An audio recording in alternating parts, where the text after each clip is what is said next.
Un jardin d'agréments et d'aliments. Les fleurs se mêlent aux légumes ou aux fruits.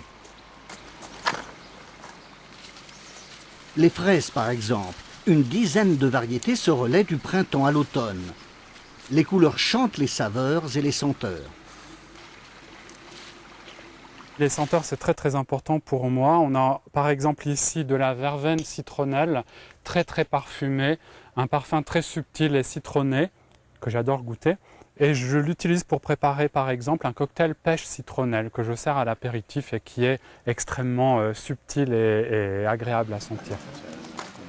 Hello, good morning. Good morning. May I propose you some pear tart which I prepared this morning? Petit déjeuner avec les produits maison. Le jardin est le joyau d'un hébergement touristique, chambre et table d'hôte. Variété et fraîcheur garantie, la beauté en plus. Les couleurs assemblées sont magnifiques. C'est surprenant. Normalement, un potager, c'est seulement vert avec quelques nuances. Ici, l'éclat des couleurs est vraiment splendide. Le potager s'inspire des jardins monastiques du Moyen-Âge. Un damier de 88 carrés. Dans chacun, un légume, une plante aromatique et des fleurs. 400 variétés sont cultivées façon bio.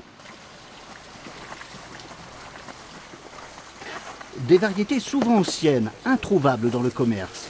Choux, rhubarbe, aubergines ou piments. Simplement, vous verrez celui-ci. C'est une variété qui reste jaune. C'est un piment banane qui est très doux. Même très bon pour faire la pipérade si vous souhaitez. Le jardin a été créé en 2010. Il renoue avec l'histoire du lieu. La maison d'hôte est un ancien château savoyard du XVIIe siècle. Le châtelain avait pour charge de protéger tout le village, de le faire vivre et donc d'animer aussi le village. Ça abritait également un saint qui était Saint Patrice et qui de temps en temps avait droit à une procession, laquelle procession devait permettre de faire venir la pluie. Il faudrait peut-être essayer en ce moment, tiens.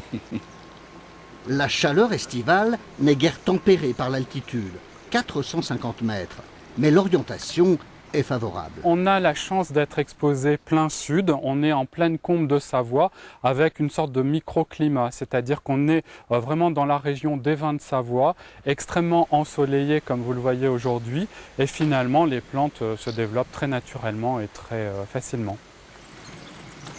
Le potager est privé, mais pas fermé aux passionnés. Les propriétaires organisent des visites et ils partagent volontiers les fruits de leur expérience.